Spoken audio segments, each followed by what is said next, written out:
NDA கூட்டணியில், அதாவது அதிமுக பாஜக அணியில் திரு விஜயனுடைய தமிழக வெற்றிக்கு தபாக வந்து அதில் இணையும் பட்சத்தில் தபாகவுக்கு நல்லது, விஜய்க்கு நல்லது. அவருக்கு ஒரு ஆப்ஷன் மட்டும்தான் இருக்குது இப்போது.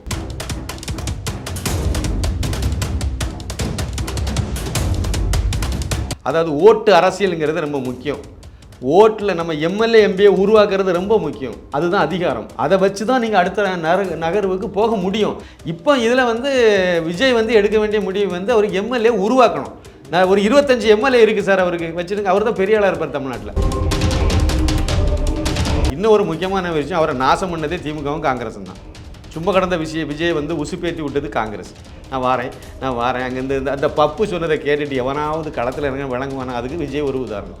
அவரை நம்பி போய் கடைசியில் அம்போனி விட்டுட்டு 2 சீட்டுக்கு வேண்டி ஓடி போயிட்டாங்களா. இவ்வளோ தான் காங்கிரஸினுடைய இது. இந்த கட்சியை நீங்கள் நம்பி போவீங்க, ஆனால் பாஜகவை நம்பி போக மாட்டீங்களா. பாஜக அதிமுக அணியில் வந்தால் முக்கியமாக வந்து திமுக சுத்தமாக வாஸ் அவுட் ஆயிரும்.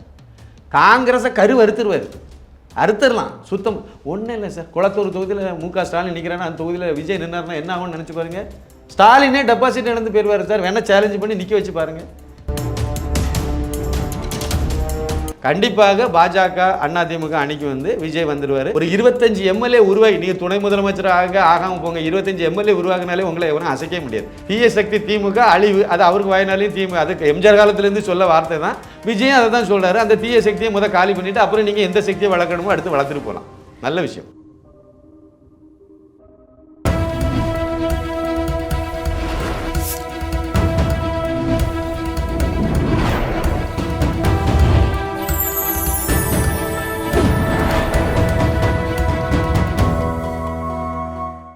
சேனல் 5 தமிழ் நேயர்களுக்கு வணக்கம். இன்றைய நேர்காணலில் நம்மோடு பேச இருப்பது அரசியல் விமர்சகரும் திரைப்பட இயக்குனருமான திரு சின்னப்பா கணேசன் அவர்கள். சார் வணக்கம் சார். வணக்கம். சேனல் 5 நெஞ்சங்களுக்கு எனது பணிவான வணக்கம். உங்கள் வணக்கமே சூப்பர் சார். அதே நேரத்தில் நம்ம கேள்வி ஆரம்பிக்கிறதுக்கு முன்னக்கூட்டி ஒரு லாங் டைம் இப்போ தான் வந்திருக்கீங்க, தொடர்ந்து அதை குறித்தும் பேச வேண்டியது இருக்குது. இப்போது திரு விஜய் அவர்கள், நடிகர் விஜய், அதுக்கப்புறம் கட்சியை ஆரம்பித்து இன்றைக்கி கட்சியோட தலைவராக இருக்கிறாரு. என்டிஏ கூட்டணியில் பேச்சுவார்த்தை நேரத்துலேருந்து அந்த செய்தி வந்து பரவலாக பரவுது. அது எப்படி பார்க்குறீங்க? உண்மையிலே அது போனால் சாதகமாக அமையுமா, இல்லை என்டிஏ கூட்டணி விஜய் தாங்கி தான் நம்ம ஜெயிக்கணுங்கிற நிலைமையில இருக்கா?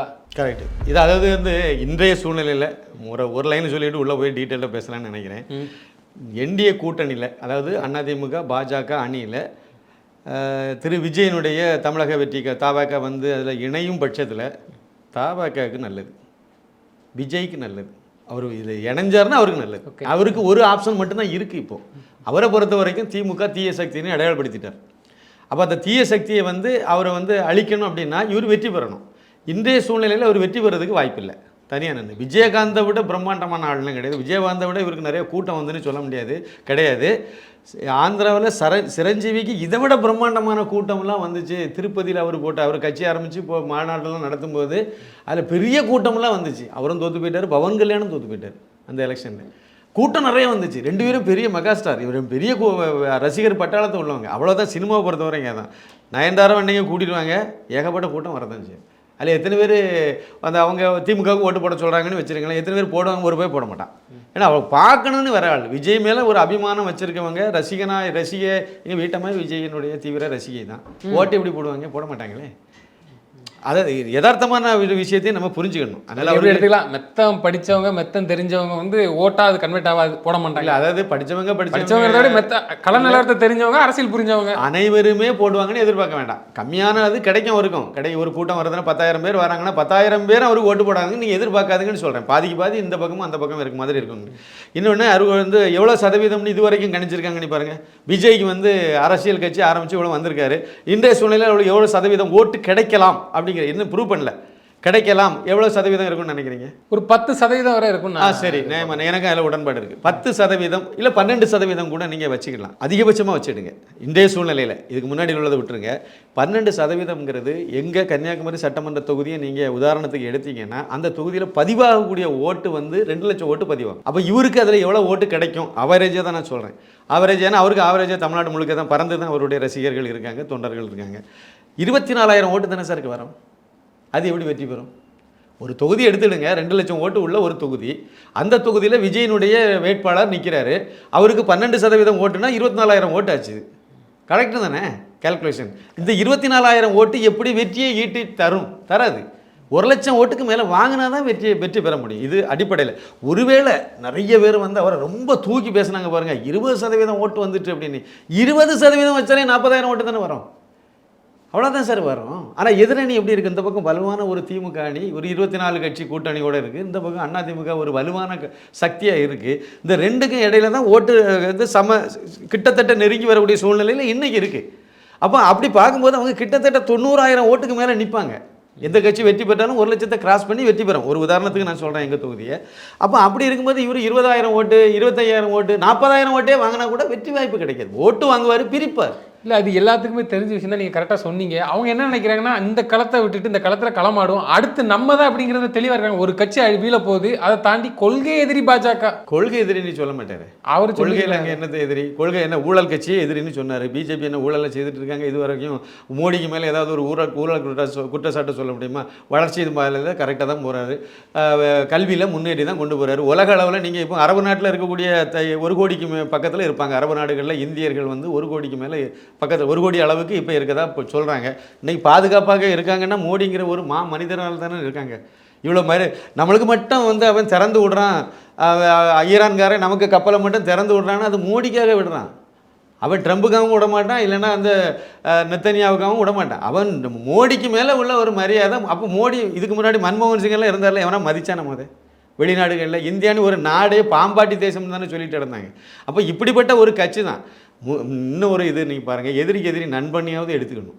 இன்னும் அதெல்லாம் வேண்டாம். நீங்கள் உங்கள் கட்சியை தக்க வச்சா தான் சார், எம்எல்ஏ உருவாக்கினா மட்டும்தான் சார் அடுத்த லெவலுக்கு போக முடியும். சீமானை நீங்கள் இவ்வளோ வருஷமாக இருக்கார்ல, ஒரு 14-15 வருஷமாக கட்சி ஆரம்பித்து போயிட்டு இருக்கார்ல, அவரால் என்ன பண்ண முடிஞ்சு? ஒரு எம்எல்ஏ உருவாக்க முடிஞ்சுதா? தனியாக நின்று அவரும் சினிமாவிலேருந்து வந்தவர் தானே. இந்த அளவுக்கு பிரபலமான நடிகர் இல்லை தான், இருந்தாலும் அவரும் வந்து நடிக்கவும் செய்தார், டைரக்ட்லாம் பண்ணார். சினிமாக்காரர் தான் வரும். சரி வச்சுடுங்க, தமிழ் தேசியம்னே வச்சுடுங்க, எதை வேணால் வச்சுடுங்க. ஆனால் அவரால் ஒரு எம்எல்ஏ உருவாக்க முடியல. இந்த எலெக்ஷன்லையும் உருவாக்க மாட்டார். அவருக்கு நோக்கமும் அது கிடையாது. அவருக்கு நோக்கமும் எம்எல்ஏ உருவாக்கணும், தமிழகத்தை ஆட்சி பிடிச்சோம், அதெல்லாம் கிடையாது. கரெக்டாக அந்த எலெக்ஷனுக்கு ஒரு 4-5 மாதத்துக்கு முன்னாடி முதலமைச்சரை போய் பார்த்தார். எதுக்கு பார்த்தாருன்னு நினைக்கிறீங்க? என்ன கொள்கையை போய் இந்த கோரிக்கையை போய் அவர்கிட்ட போய் நிறைவேற்றிட்டு வந்தார்னு நினைக்கிறீங்க? பெட்டி இவ்வளவு எனக்கு வேணும், இந்தந்த இடத்துல இந்த ஃபண்டை நீங்கள் கொடுக்கணும், உங்களுக்கு எதிரான ஓட்டை நான் பிரிப்பேன். அந்த வேலையை கரெக்டாக செய்துட்டு இருக்காரு. அவ்வளோதான். சரி, அவரை விடுங்க, இங்கே வாங்க. விஜய், அதனால் விஜய் வந்து வெற்றி பெறணும் சார், எம்எல்ஏ உருவாக்கணும். அவருக்கு அந்த கட்சியை தக்க வைக்கணும்னா கூட இதில் திருமாவளவனை நீங்கள் பாராட்டணும். கரெக்டாக அந்த இதை பண்ணுவார் அவர். அந்த இதெல்லாம் லாஜிக் கரெக்டாக சொல்லுவார். இதில் அதாவது ஓட்டு அரசியலுங்கிறது ரொம்ப முக்கியம். ஓட்டில் நம்ம எம்எல்ஏ எம்பியை உருவாக்குறது ரொம்ப முக்கியம். அதுதான் அதிகாரம். அதை வச்சு தான் நீங்கள் அடுத்த நகர்வுக்கு போக முடியும். தேமுதிக ஏன் கரைஞ்சி கட்டமாக போச்சுது?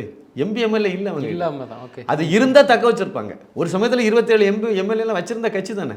அதை ஏன் நிலைநிறுத்த முடியலன்னா அவங்க வந்து சில கூட்டணி முடிவு எடுக்கும்போது தவறான முடிவு எடுத்தால் இது மாதிரி வரத்தான் செய்யும். இப்போ இதில் வந்து விஜய் வந்து எடுக்க வேண்டிய முடிவு வந்து அவருக்கு எம்எல்ஏ உருவாக்கணும். நான் ஒரு 25 எம்எல்ஏ இருக்குது சார் அவருக்கு, வச்சுருங்க. அவர் தான் பெரிய ஆளாக இருப்பார் தமிழ்நாட்டில். அவரும் அந்த கட்சி ஒரு தவிர்க்க முடியாத இடத்துக்கு பேரும்ல. அதுதான் அவருக்கு கட்சி அரசியலுக்கு. நீங்கள் அப்படி பாருங்கள். மற்றபடி அவர் தனிப்பட்ட முறையிலாம் விட்டுருங்க. அரசியல்னு பார்க்கும்போது அவருக்கு அது தேவை. இன்னும் ஒரு முக்கியமான விஷயம், அவரை நாசம் பண்ணதே திமுகவும் காங்கிரஸும் தான். சும்மா கடந்த விஜய் வந்து உசுப்பேற்றி விட்டது காங்கிரஸ். நான் வாரேன் அங்கேருந்து அந்த பப்பு சொன்னதை கேட்டுட்டு எவனாவது களத்தில் இறங்க விளங்குவானா? அதுக்கு விஜய் ஒரு உதாரணம். அவரை நம்பி போய் கடைசியில் அம்போனி விட்டுட்டு 2 சீட்டுக்காண்டி ஓடி போயிட்டாங்களா? இவ்வளோ தான் காங்கிரஸினுடைய இது. இந்த கட்சியை நீங்கள் நம்பி போவீங்க, ஆனால் பாஜகவை நம்பி போக மாட்டீங்களா? சொன்னதை கரெக்டாக செய்வாங்க, ஏமாற்ற மாட்டாங்க, பொய் சொல்ல மாட்டாங்க, திருட்டுத்தனம் பண்ண மாட்டாங்க, கொள்ளை அடிக்கக்கூடாதுன்னு சொல்லுவாங்க. அவ்வளோதானே. இதெல்லாம் இந்த பிஜேபியினுடைய தன்மைகளாக இருக்குது. அந்த பக்கம் பார்த்தா காங்கிரஸ் ஏதாவது ஒரு தன்மை இதில் சொல்ல முடியல, திமுகவை சொல்ல முடியுமா? இதான் நிலவரம். சரி, எல்லாத்தையும் விட்டுருங்க. திமுக அன்றைக்கி அவர் போக முடியாது சார், போக முடியாது. அவர் போனார்னா மக்கள் நிராகரிச்சிருவாங்க இப்போதைய சூழ்நிலையில். ஆனால் அதிமுக பாஜக அன்றைக்கி அவர் வந்தால் தொண்டர்களே ஏற்றுக்கிட்டாங்க. மாவட்ட செயலாளர்கள் அவங்க கூட்டம்லாம் நடத்தும்போது அவங்களும் இதே கருத்தை தான். இது யதார்த்தமான உண்மையும் கூட. இன்னைக்கு இருக்க நிலவரம். ஆமாம், இன்னைக்கு இருக்கக்கூடிய நிலவரத்தில் சிரஞ்சீவி மாதிரியான ஒரு சரிவை சந்திச்சாம இருக்கணும் அப்படின்னா அவரும் சினிமா தானே. இவரை மாதிரி இவருக்கு முன்னாடி இருந்த ஒரு பெரிய சூப்பர் ஸ்டார் தானே அவர், சிரஞ்சீவி. ஆந்திராவில் நம்மளை விட அவங்க இன்னும் கொஞ்சம் அதிக ரசிகர் பட்டாளத்தில் உள்ளவங்க. இப்படிப்பட்ட சூழ்நிலையில் அரசியலில் தக்க வைக்கணும் அப்படின்னா சில விஷயத்தை நீங்கள் காம்ப்ரமைஸ் தான் பண்ணி தான் ஆகணும். கொள்கை தலைவர் ஈவேரா, அது நீங்கள் ஒவ்வொரு கட்சிக்கும் ஒரு கொள்கை இருக்குது சார். கூட்டணி உடன்பாடு தான் இது. திமுக கூட்டணியில் இருக்க எல்லாத்துக்கும் ஒரே கொள்கையாக கிடையாது. அதே மாதிரி தான் எல்லா கட்சிக்கும் அப்படி தான் இருக்குது நம்ம நாட்டில். அதனால் இவரை பற்றி பாஜக அதிமுக அணியில் வந்தால் முக்கியமாக வந்து திமுக சுத்தமாக வாஸ் அவுட் ஆயிரும். காங்கிரஸை அறுத்துருவார், அறுத்துடலாம் சுத்தம். ஒன்றும் இல்லை சார், குளத்தூர் தொகுதியில் மு.க. ஸ்டாலின் நிற்கிறான்னா அந்த தொகுதியில் விஜய் நின்னார்னா என்ன ஆகும்னு நினச்சி பாருங்க. ஸ்டாலினே டெபாசிட் இழந்து போயிடுவார் சார். வேணால் சேலஞ்சு பண்ணி நிற்க வச்சு பாருங்கள், நிற்பாங்களா நிற்க மாட்டாங்களா. இந்த கூட்டணியில் வந்தா தனியாக நின்னார்னா டெபாசிட் இவர் இழந்து போயிடுவார். கூட்டணியில் வந்தா ஏன்னா அந்த மாதிரி அழுத்தி சொல்கிறேன்னா பிஜேபி அதிமுக கூட்டணி தான் ஏற்கனவே வெற்றி பெறக்கூடிய அளவில் இருக்காது தெரியுமா. இந்த ஓட்டு அடிப்படையில் நீங்கள் யோசித்து பாருங்கள். அதுதான் வெற்றி பெறக்கூடிய சக்தி வாய்ந்த அணியாக இன்றைக்கி இருக்குது. அதை வந்து மக்கள் மத்தியில் ஒரு ப்ரொஜெக்ட் பண்ணி ஒரு மாய தோற்றத்தை உருவாக்குறதுக்கு தான் ஸ்டாலின் வந்து இந்த கக்கூசு கழுவ வந்தவன் போனவன் எல்லாத்தையும் கூப்பிட்டு சீட்டு கொடுத்துட்டு இருக்காரு, கூட்டணி பேச்சுவார்த்தை நடத்திட்டு இருக்காரு. அதுலேயும் அவருடைய மனசில் இருந்த அந்த வெஞ்சன்ஸியை கரெக்டாக பயன்படுத்தின வைகோவை ஏன்னா இவரை எதிர்த்து தானே வைகோ கட்சியை ஆரம்பித்தார். அவரை அழிச்சே ஆகணும்னு நினச்சா அழிச்சு விட்டார்ல சுத்தமாக. அப்படி வெளியே வந்து நின்று அவருக்கு அந்த இருக்கக்கூடிய சோகத்தை வெளியே கொட்டி சொல்லணும்னா சிரிச்சுக்கிட்டே தானே சொல்கிறேங்கிறாரு வைகோ. இவ்வளோ வயசில் என்ன இது உயிரோடு இருக்கணுமாங்கிற மாதிரி எல்லாத்துக்கும் கேள்வி வந்துச்சு. சரி போட்டு அதை அந்த பக்கம் விடுங்க. அதனால் திமுகவும் போயிடும், இதுவும் போயிடும். அவர் ஏன் 24 கட்சி கூட்டணி வச்சுருக்காங்கன்னா ஒரு மக்கள் மத்தியில் நாங்கள் மெகா கூட்டணி அமைச்சிருக்கோம், பெரிய சக்தி வாய்ந்த அணி நாங்கள் தான் அப்படின்னு சொல்லி அவங்க வச்சுருக்காங்க. நான் ஒரு புள்ளி வர சொல்கிறேன். 2021 அதுதான் இவங்க எம்எல்ஏ வெற்றி பெற்று ஆட்சியை பிடிச்சது 5 வருஷத்துக்கு முன்னாடி. அந்த நேரத்தில் இவங்க கூட்டணியில் இப்போ யாரெல்லாம் இல்லாதவங்க யார் அப்படின்னு பார்த்தீங்கன்னா தேமுதிக இல்லை, எஸ்டிபிஐன்னு அந்த கட்சி இல்லை, ஒன்றும் இல்லை, இன்றைக்கி யாரும் இல்லை. இல்லை இப்போ திமுக கூட்டணியில் இருக்கு. திமுக கூட்டணி போயிட்டாங்கன்னு சொல்கிறாங்க. ஆமாம், திமுக கூட்டணியில் அன்னைக்கு இல்லாதவங்க. கமலஹாசன் இல்லை, அவர் வெளியே நின்னார். எஸ்டிபிஐ வெளியே இருந்துச்சு, வெளியே தான் இருந்தாங்க. திமுக கூட்டணியில் இல்லை, தேமுதிக இல்லை. இந்த 3 கட்சிக்கு இன்றைக்கி எவ்வளோ ஓட்டு இருக்குன்னு ஒரு 1.5% ஓட்டு தேருமா இன்னைக்கு. கமலஹாசன் அண்ணன் நிற்கும் போது அவருக்கு கொஞ்சம் ஓட்டு கிடையாது, ஒன்றும் இல்லாமல் போச்சுதுல. சரி ஒரு 1.5% இருக்கதாவே வச்சுடுங்க. ப்ளஸ் இப்போ வந்து திமுக கூட்டணிக்கு இந்த 1.5% 2021 தேர்தலில் வாங்கின ஓட்டை விட கூடி இருக்கு அப்படின்னு நீங்கள் வச்சுக்கலாம். கரெக்டாக அதை வச்சுடுங்க. அப்படி இந்த பக்கம் எடப்பாடி பழனிசாமி தலைமையிலான அதிமுக அப்புறம் பாஜக அணி வந்துருங்க. அவங்களும் 2 பேரும் சேர்ந்தா நின்னாங்க. ஆனால் டிடிவி தினகரன் வெளியே நின்னார். 2021 ஒரு கூட்டணியில் இல்லை. இப்போ அவர் புது வரவு உள்ளே வந்திருக்கார். அவர் வந்து ஒரு 22 23 தொகுதியில் திமுக வெற்றி பெறதுக்கு காரணமாக இருந்ததே அவருடைய கட்சி தான், அவர் வாங்கின ஓட்டு தான். அப்போ அந்த ஓட்டு உள்ளே வருது. அது தென் மாவட்டத்தில் உள்ளது, முக்கியமாக முக்குலத்தோர் சமுதாயத்தை மையப்படுத்தின ஒரு பகுதி அது. அந்த கட்சியும் அதை மையப்படுத்தி தான் நிற்கிது. இப்போ அவங்களுக்கு ஒரு சக்தி வாய்ந்த ஒரு இது இருக்குது. அப்புறம் வந்து இப்போ அன்புமணி ராமதாஸ் அவர்களுடைய பாமக இதெல்லாம் வந்து ஏற்கனவே அந்த அணியில் இருந்தது. இப்போவும் அவங்க வலுவாகவே ஸ்ட்ராங்காகவே இருக்காங்க. அடுத்து இன்னொரு ப்ளஸ்ஸை நீங்கள் பார்க்கணும். அன்னைக்கு இருந்த பிஜேபி இன்னைக்கு இல்லை. 2021 அண்ணாமலை அவர்கள் வந்து பாஜகவில் துணைத் தலைவராக வந்தார், அவ்வளோதான். அவரை வந்து ரொம்ப பிரபலமாக ஆகலை, மக்கள் செல்வாக்கு ரொம்ப பெருசாக வரல. பிஜேபி கன்னியாகுமரி மாவட்டத்தில் கொஞ்சம், அப்புறம் கோயம்புத்தூரில் கொஞ்சம், தென்காசியில் கொஞ்சம், ராமநாதபுரத்தில் கொஞ்சம், இப்படி நக்கல் பண்ணுற லெவலில் தான் இருந்துச்சு. இவர் எண்மண் எண் மக்கள் யாத்திரைன்னு ஒன்றை போய் தமிழகம் முழுக்க போனது பிறகு தான் கட்சி தமிழகம் முழுக்க பறந்து விரிந்து வளர ஆரம்பிச்சது பிஜேபி. இப்போ நேற்றுங்களும் அவர் கோயம்புத்தூர் பகுதியில் போகும்போது மண் அள்ளி போட்டால் கீழே விழாது, அவ்வளோ பெரிய கூட்டம் அண்ணாமலைக்கு வந்து மொய்க்குது. அப்போ இதெல்லாம் வந்து அவர் வரவுக்கு பிறகு பிஜேபி வளர்ந்தது. அந்த வளர்ச்சியை தான் 2024 பாராளுமன்ற தேர்தலில் 2 வருஷத்துக்கு முன்னாடி தனிச்சே நின்று அவங்க தலைமையில கூட்டணி ஆரம்பிச்சு அண்ணாமலை அவர்களால் ஒரு கூட்டணி உருவாக்கப்பட்டு அந்த கூட்டணி 18% மேலே ஓட்டு வாங்கிச்சு. பிஜேபி தனியாக வாங்கின ஓட்டுன்னு எடுத்தாலே 11% மேலே வந்துட்டு. இப்போ நீங்கள் பாருங்கள், பிஜேபி நல்லா வளர்ந்துருக்கு, அதை நீங்கள் ஒத்துக்கிட்டீங்க. அப்போ இந்த அணி வந்து ஏற்கனவே 2.25 லட்சம் ஓட்டில் தான் திமுக தப்பி தவறு தான் ஸ்டாலின் முதலமைச்சர். பார்லிமெண்ட் தேர்தல் அண்ணாமலைக்காண்டி உளுந்த ஓட்டா இல்ல பாஜகவுக்காண்டி உளுந்த ஓட்டா? இது எப்படி வேணா எடுத்து அண்ணாமலை வந்த இல்ல அப்ப அந்த ஓட்டு இல்ல அவர் எங்க போனாரு? இல்ல அவர் அங்கதானே இருக்காரு, பாஜக இருக்காரு. அண்ணாமலைக்கு அவர் அண்ணாமலைக்காக பாஜக வந்த ஓட்டுங்கிறது உண்மை. அதுக்கு முன்னாடி நோட்டாவுக்கு கீழே உள்ள கட்சின்னு தானே சொல்லி விமர்சனம் பண்ணாங்க. அது யதார்த்தத்தை நம்ம புரிஞ்சுக்கணும்ல. அண்ணாமலை வரவுக்கு பிறகு இல்லைன்னா கூட்டணிக்கே வந்திருக்க மாட்டாங்க சார். விஜய் இவ்வளோ பெரிய மாசு நடிகர், இதெல்லாம் இவ்வளோ பெரிய ரசிகர் பட்டாளத்தை உள்ளவர், அவரை நம்பி போகலையே சார். தேமுதிகவே போகலையே. இந்த போனால் வெற்றி பெறலாங்கிற நம்பிக்கை உங்களுக்கு அது ஊட்டலை. ஆனால் அண்ணாமலை தலைமையிலான அந்த அணியில் 2024 பாராளுமன்ற தேர்தலின் போது வந்து பாமக போகுது, தேமுதிக எல்லா கட்சியுமே உள்ள நுழையுது இல்லை, விருப்பப்பட்டு போனாங்கல்ல. போய் எல்லாருமே வச்சாங்க. சின்ன சின்ன கட்சி அவ்வளோவுமே அவர் தானே. அதிமுகவை நம்பியே போகாத நேரம் இல்லை அது. இப்போ அவங்க எல்லாம் ஒன்று சேர்ந்துருக்காங்க. அப்படி சேரும்போது கண்டிப்பாக அது வந்து ஏற்கனவே 2021 இருந்த ஓட்டு சதவீதத்தை விட இப்போ இன்றைய சூழலில் அதிமுக பாஜக அணிக்கு வந்து ஓட்டு சதவீதம் அதிகமாக இருக்குது. இவர் உள்ளே வந்தது. நம்ம வந்து டிடிவி தினகரன் அவர்கள் உள்ளே வந்தது, அப்புறம் பாஜகவோட வளர்ச்சி, இதெல்லாம் சேர்த்திங்கன்னா சார் 2024 வச்சே பேசும்போது ஒரு புள்ளி வரும். 20% மேலே ஓட்டு சார். எடப்பாடி பழனிசாமி தலைமையிலான அதிமுக அணியில் 20% மேலே ஓட்டு.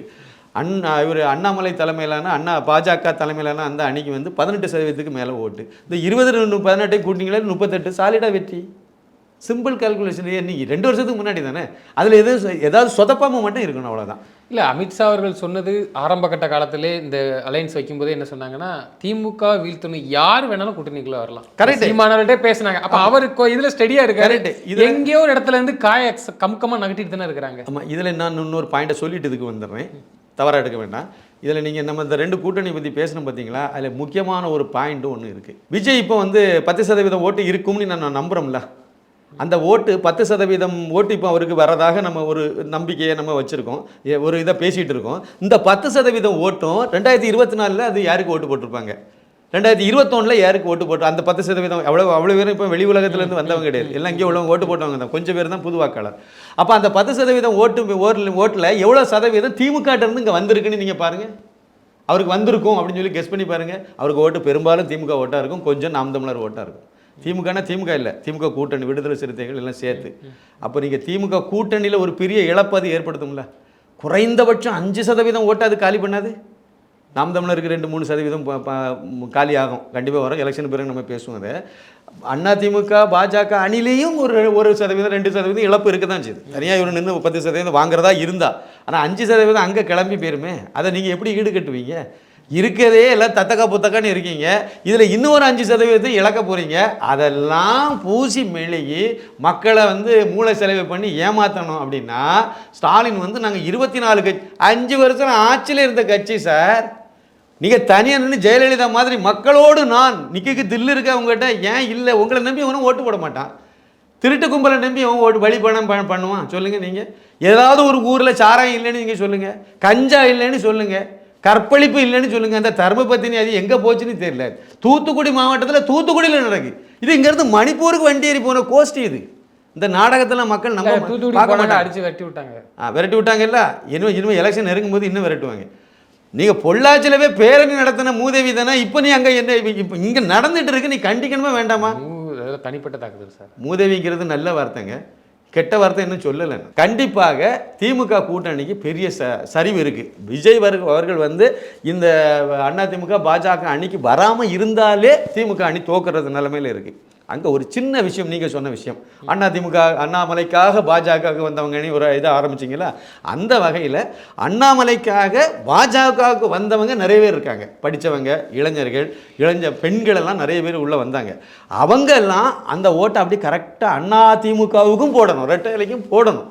அதில் கீழ்மட்டத்தில் கொஞ்சம் விலகி இருக்க மாதிரி எனக்கு தோணுது. அதை கொஞ்சம் சரி பண்ணணும், அதை ஒருமிச்சு வரணும். இப்போ கிட்டத்தட்ட எல்லாம் நெருங்கி வந்துட்டாங்க. இன்னும் கொஞ்சம் அதில் கொஞ்சம் கவனம் செலுத்த வேண்டியது இருக்குது. இது திருப்பி அண்ணாமலை சைடில் இதில் வேலை கிடையாது. அதிமுக தரப்புலையும் பாஜக அணிலையும் வந்து மேல்மட்டத்தில் அவங்களுக்கு தெரியும், அதை செய்துட்டு இருக்காங்க, சில வேலைகள் நடந்துட்டு இருக்கு.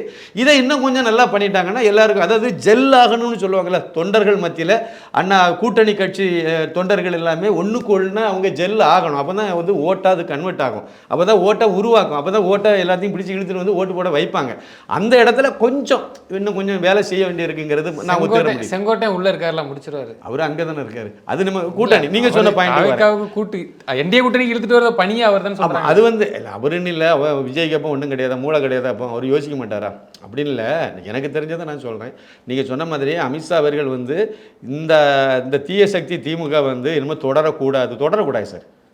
அது ஒரு ஆட்சி எப்படி இருக்கணும் அப்படின்னா, கிறிஸ்தவங்களுக்கான ஆட்சியாக இருக்கக்கூடாது, முஸ்லீம்களுக்கான ஆட்சியாக இருக்கக்கூடாது, இந்துக்களுக்கான ஆட்சியாகவும் இருக்கக்கூடாது, மக்களுக்கான ஆட்சியாக இருக்கணும். நீங்கள் எந்த விஷயம் எடுத்தாலும் நீ வந்து கிறிஸ்தவனா முஸ்லீமானி பார்த்துக்கிட்டு அங்கே ஒரு கையில் ஒரு கண்ணில் எண்ணெய் ஒரு கையில் சுண்ணாமும் தடவிட்டே போனீங்கன்னா அது என்ன ஆட்சி இது? அப்படின்னா அவங்க பிஜேபி திமுக காரன்னா அதுக்கு ஒரு தராசு, அவன் கொள்ளையடிச்சாலும் கற்பழிச்சாலும் எதை போனாலும் சரி கட்சியிலேருந்து இன்னைக்கு நீக்குவாங்க, நாளை மறுநாள் சேர்த்துக்குவாங்க. என்ன அப்போ இதெல்லாம் மக்கள் பார்த்துட்டு இருக்க தானே செய்யுங்க. அப்போ மக்களுக்கான ஆட்சி தான் இருக்கணும். அது மாதிரி எல்லா இடமும் தங்கு தட்டெல்லாம் அந்த போதைப் பொருளெல்லாம் போய் சின்ன பையன்மாரெலாம் நாசம் பண்ணி இவன் நிறைய இதெல்லாம் வந்து அவனு பண்ணுற நிறைய தப்பு காரணமே அந்த போதைப் பொருள் தான். நீங்கள் வந்து கஞ்சாவோ அடிச்சிட்டான்னா அவன் என்ன பண்ணானே அவனுக்கே தெரியாது, மெத்தப்பட்டேன்னு போயிட்டாங்கன்னா சுத்தமாக அவுட்டு. அப்போ எல்லா குக்கிராமத்துலையும் தெருவாக கொண்டு போய் பள்ளிக்கூடத்து குழந்தைகள்கிட்டலாம் கொண்டு போய் சேர்த்து விட்டாங்க. இந்த ஆட்சி நீடிக்கிறது நாட்டுக்கு நல்லதாக கிடையாது. அதனால் அதை அழிக்கணும்னு அவர் முடிவு பண்ணார். அவர் நல்ல இதுதான். நமக்கு சில விஷயம் அண்ணாமலையை மாற்றின சில விஷயத்தில் தான் முரண்பாடு இருந்து வேறு ஒன்றும் கிடையாது. அதனால் அவர் அன்னையிலேருந்து முயற்சி பண்ணுறாரு. பவன் கல்யாணம் பேசிகிட்டு இருக்கார். அவர் விஜய்கிட்ட அப்போவுமே பேசி இவங்க இவங்க காங்கிரஸு கூட அவர் போகிற மாதிரி விருப்பப்பட்ட மாதிரி அந்த பேச்சுவார்த்தைகள்லாம் நடந்துகிட்டு இருந்ததுனால ஆஃப் ஆகிட்டார், விட்டுட்டார். இப்போ அவங்க காங்கிரஸ் அங்கே போய் சேர்ந்து இவருக்கு மூஞ்சில் கரியை பூசிட்டு போயிட்டாங்கன்னு சொன்ன பிறகு பழையபடி அவர் கொஞ்சம் அதை இனிஷியேட் பண்ணியிருக்கிறதாக ஒரு தகவல் கொஞ்சம் உறுதியாகவே சொல்கிறாங்க. அது இதில் அவரும் இருக்கார். அமித்ஷாலேருந்து எல்லாம் அவங்க சாணக்கியர் அதில் அவங்கெல்லாம் இருக்காங்க. எனக்கு மனசுக்கு படுறது என்ன அப்படின்னா, கண்டிப்பாக பாஜக அதிமுக அணிக்கு விஜய் வந்துடுவார். வரும் பட்சத்தில் இவங்க என்னென்ன பண்ணணுங்கிறது அமித்ஷா இவ்வளவு எலெக்ஷனை சந்தித்து ஒரு பெரிய பழுத்த அரசியல்வாதி அனுபவம் உள்ளவர். அவருக்கு விஜய்க்கு என்ன கொடுக்கணும், என்ன செய்யணும், அவங்க என்ன டிமாண்ட், இதெல்லாம் பேசுகிறதுல ரொம்ப ஒன்றும் கஷ்டப்பட மாட்டாங்க. ஈஸியாக முடிஞ்சிடும். என்னை பொறுத்த வரைக்கும் 100% இந்த கூட்டணியில் வரதான் விஜய்க்கு நல்லது. அவருடைய அரசியல் எதிர்காலத்துக்கு நல்லது. ஒரு 25 எம்எல்ஏ உருவாகி, நீங்கள் துணை முதலமைச்சர் ஆகாமல் போங்க, 25 எம்எல்ஏ உருவாகினாலே உங்களை எவரும் அசைக்க முடியாது. அந்த இடத்த நோக்கி தான் அவங்க அதை தான் மாவட்ட செயலாளர்கள் அவங்க கட்சியினுடைய நிர்வாகிகள் எல்லாருமே சொல்லியிருக்காங்க.